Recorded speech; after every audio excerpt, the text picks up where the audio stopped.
Ladies and gentlemen, welcome back to the greatest podcast I've ever produced myself, mainly because it's the only one. This is once again Zach Nichols, Kenneth Ship with the State of the Nerd Union. We got both of the people who really care about this thing, who really actually put their heart and faith into this thing. Not looking at you, Kyle Nelson. Except for bad movies, like X-Men. Yeah, he'll put his heart and soul in X-Men 3, but he won't show up for this thing. I'm just kidding. Kyle, we love you, but more importantly, we love to make fun of you. And that's why you are the Brett Ratner of our podcast. But we're not talking about Kyle or X-Men tonight. We're talking about a brand new movie that just came out brand new 2 weeks ago. We're talking about Mad Max. And when you say brand new, what do you mean? I mean, it came out recently. Because, gosh, if all the sequels and reboots and things are coming out this summer, this was the one that was least expected. Well, I mean, I expected it because they announced it, but, I mean, I was least looking forward to this one. I'll say that. I was actually questioning whether to see it, which we'll go back onto this tirade before we even get into the Fury Road review. Recently, on our recent podcast, we talked about the top 10 movies a nerd must see. And I put on a dishonorable mention. I said Mad Max, because the only one I had seen was the original Mad Max. And Kyle Nelson, well, here you go again. Here you go showing up and ruining everything. It's like I knew you were going to bring him back in. Yeah. We were hanging out at his house one night, and I'd never seen him. And he said, let's watch the first one. Okay. I'm interested. Let's watch it. I hear it's good stuff. I hated it. And we've talked about it on this podcast previously, that you really could have edited that thing down to a 30-minute episode, and it would be just as good, if not 1,000 times better. Yeah. The first one's not good. Well, I was hanging out at the fire station last weekend, and it was kind of a slower day. Well, I watched Mad Max 2 and 3, and they both blew my mind. So I had to go see Mad Max Fury Road, and my God, I'm glad I did. Yeah. Mad Max is... I got a little worried when I first started watching Fury Road because it felt a little manic, like the first Mad Max is. So I was kind of worried that Miller was going to lose his touch. But I'm what really do you glad mean by manic? You know what I mean by manic. The mashup of scenes, the way that the... I wouldn't call it stop motion. What would you call it? It was a very weird pacing for that first 2 or 3 minutes when Max is trying to escape. You know what I'm talking about? Wonderfully awesome, because that's how I felt from beginning to end in this new one. Yes. Like, I put it on Facebook. I had tweeted my friend the other day, or recently, over the last couple of months, since we talked about the first Mad Max, and I put it on Facebook about how much I hated it. And we've talked about it recently several times. His name's Chase Goforth. What? Anyway. Nothing. You're good. So, we were talking about it back and forth, and he was talking about how much I would love the other Mad Maxes. Well, after I finally saw him, I was like, look, dude, I don't say this often, but I was wrong. 2 and 3 were amazing. Goodness. I know, I said it. Mad Max, I was wrong about this series. Number 1 still sucks, but good God, Road Warrior and Thunderdome are awesome. And I think Fury Road falls into the same level because it's the perfect mixture of weird, crazy, ridiculous, violent, action, awesomeness. It's something that no one else can do, and that's the reason why I love it. He has his style nailed down. I don't know what I would call it. I'm sure there probably is a name for it. Steampunk? I don't know. I don't even know if I'd call it that. It's weird. It's goth punk or something? I don't know. Some kind of combination of S&M and Westerns. Like Wild Wild West was trying to do it, and they failed. Because I have to be honest, I loved all the cars in that movie. And I loved the war rig. Actually, my favorite part, at least as far as design, was the guitar guy. The guitar guy is one of my favorite characters, and I say that term loosely, because I don't know if he has a line of dialogue, but my God, every time he's on there, me and my buddy Scott were just laughing. We're like, we love this guy. I want a whole 3-minute sub-story on the Blu-ray just about the guitar guy. All right. So what'd you think of Max in this movie? I want to know where he was through the movie, to be honest. This movie felt like it was more inside the Mad Max universe than it was a Mad Max story. Like, he was just along for the ride, and he finally decided to say something an hour and a half into the movie. Like, the dude had, like, 1 page of lines. Yeah. I think Tom Hardy did his job well. Yeah. I mean, I think he did the character well. I think he did the performance well. But I think they won him over by being like, hey, look, we're going to pay you this much amount of money. You have to show up every day, but these are the only lines you have to learn. And they gave him, like, okay. 1 sheet of paper. I kind of like that they relied on the ladies more in this movie than they did Max. And I felt like they did a pretty good job. Oh, no, I loved everything in this movie. I loved all the characters. I mean, I can't name many of them except for Furiosa. Yeah, the names started getting a little crazy. Yeah, I don't know their names. Yeah. There was the Wives, there was the Immortal, there was the War Boy. But honestly, like, even look at the War Boy, about how the character dynamics and the change they put in him from beginning to end, to where you actually cared about him as a character, and the self-sacrifice he goes through at the end, which, by the way, spoiler warning.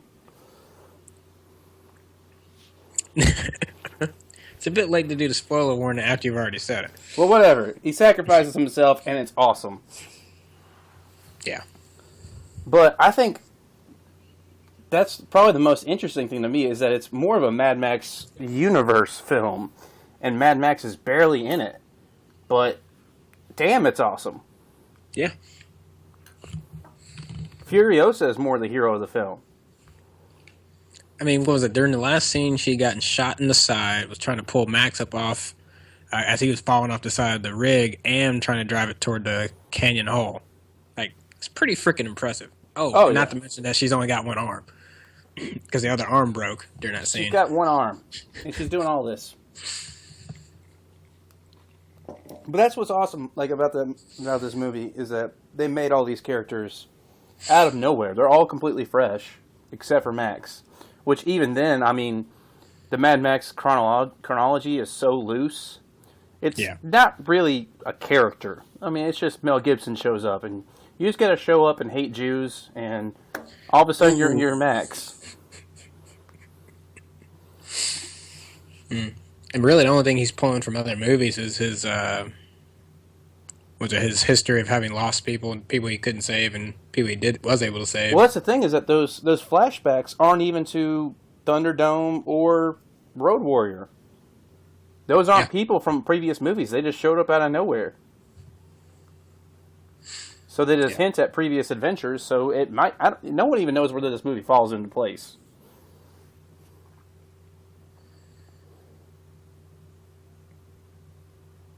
Yeah. But I loved it. I did. It is essentially plotless, by the way. Wait, what do you mean essentially plotless? You know, the plot is, we're driving this way, okay? Go after them, okay? And we're going to drive back. We don't know what else to do. Turn around, okay? That's it. It's not a deep plot. I mean, let's be honest. This is not The Dark Knight. Okay, that's true. That's true. But they made it so amazing. Just because the whole time it's in capturing, it's probably the movie I cannot look away from this year. Like, the most in capturing by far. Yeah. I kind of wish the storm scene had lasted a little bit longer. That's got to be one of my favorite in the entire movie. And I really liked it from the trailer. I thought it was going to be completely ridiculous from watching the trailer. But then when we got into the movie, I was actually really impressed by it. And I didn't think like the CGI was overload on it. I think it was just the right amount. As far as making me believe that was actually going on. So kudos to that production team for getting that to look decent and not like a piece of crap. Because it could have easily gone the other way. Oh, if we're talking about visuals, well, this is where we're going to talk about I think is the greatest quality of the movie, is the cinematography. Yeah. Everything looks like a beautiful disaster. Was it like this? Oh gosh, there's quite a few of them.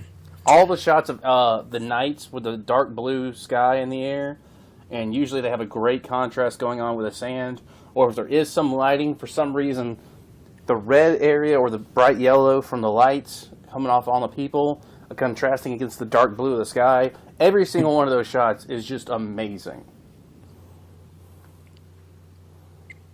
What else? The couple of slow mo shots during the final fight. Oh yeah. Let's say the one they show in the trailer, but actually seeing it play out, where he's got that flip up, and you see that a slow move over across the entire caravan. That stuff's like popping off and exploding. Really good. Trying to think if there's any other scenes that pop out. Those three, yeah, you're talking about the contrasts, the storm, and that final chase scene, which reminded me a lot of the chase scene during Road Warrior. Like visually, this movie was absolutely stunning from beginning to end. I'm going to go ahead and say this, Kenny, and it might be a little controversial to you, Oh boy. but I liked Mad Max a lot more than I liked Avengers: Age of Ultron. What? I know, and that's coming from the fanboy. You know how much I love comic books. I Okay. grew up on Marvel. I grew up on DC. I grew up on superheroes. But Mad Max, I'm not gonna lie, that's the movie I want to go see 3 more times this summer, and I'm good on Ultron. Okay, here's my only problem with that, and I don't want to, because we spend so much time on Marvel, and I don't want to go down that rabbit hole too far. My only problem with so I'm a ratings guy. I like to have a number in my head, and I have no problem with Mad Max's score right now. It's like in the 90s on both the critics and just people liking it. That's perfectly fine. But Ultron, as far as rating, is sitting at like a 75, and I really feel like that's too low. Like I wouldn't put it in the 90s, and I'd probably put it like low 80s. Well, But like 75 seems like a little bit of a slap in the. And it kind of goes back to the thing we were talking about before. Was I know we try to give Avengers some leeway because of how much stuff they're trying to put together, as far as characters and how the movie actually work and function. And there's just some things you're gonna have to cut down in order to be able to make it work. But at what point are they starting to get penalized just for that framework? Like, where do you start? Where do you start and begin? It's like, all right, we already know you're going to have these problems, so we're going to let that go. But you have to make sure you hit these things in order for you to get a high score. Does that make sense? kinda, but at the same don't wanna point, if you're going for that big and that grand, you have to hit it. If you're going for the home run, you have to get the ball across the wall. It doesn't count if it bounces in the end zone, It's ground rule double. I'm not giving you a ground rule double into a home run. Mad Max hit the home run. They went for weird, crazy, awesome, violent shenanigans that no one else can pull off. And they did it in spades. George Miller put out a movie no one else is going to come close to this year. And Marvel put out another Marvel movie. Dang. Did I just drop the microphone again? Yeah, I think you did. I Yeah. have to give you your yeah. Okay. Which, if we're going by numbers, when we said on a scale of 1 to 10, or 0 to 10, last week, or a couple weeks ago, whenever we reviewed Avengers, I said 7.5 on Avengers. I'm giving Mad Max at least a 9. Yeah, I will give it a 9. It's wonderfully awesome. I can't wait to see it again. I'm gonna go here in a couple days.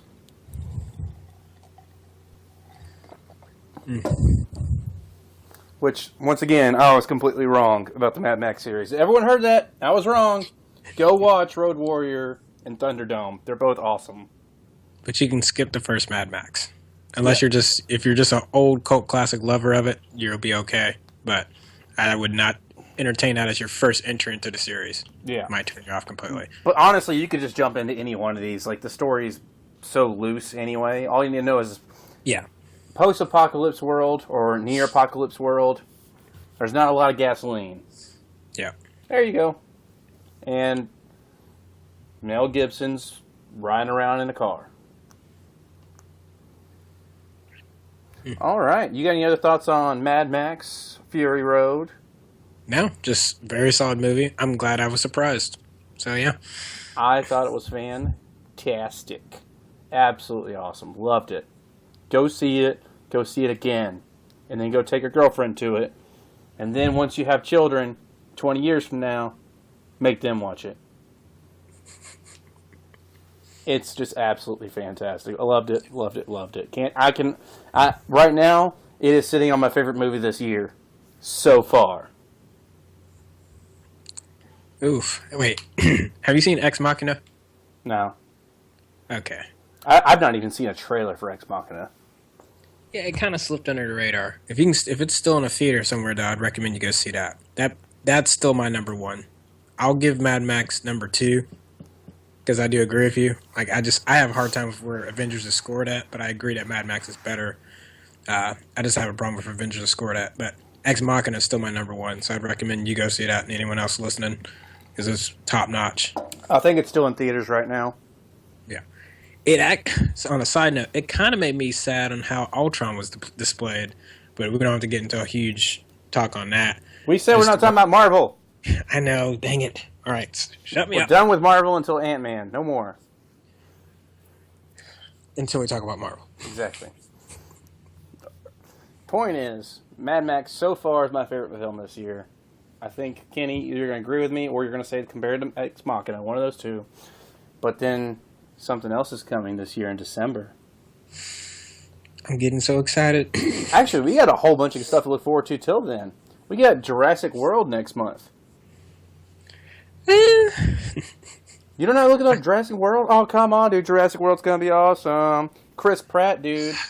But not since I saw that 3D trailer for it. So I if you're didn't gonna see be a that, if you're gonna be 3D that dumb and post convert it, actually, you know what? I'm sorry. I need to go double check that.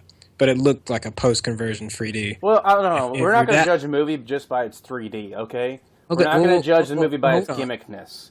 If you saw it in 3D, that's your fault. I'm talking about a movie and its actual deliverance of quality. And so far, those trailers have shown out and being quality every time. But why would a director not be thinking about that?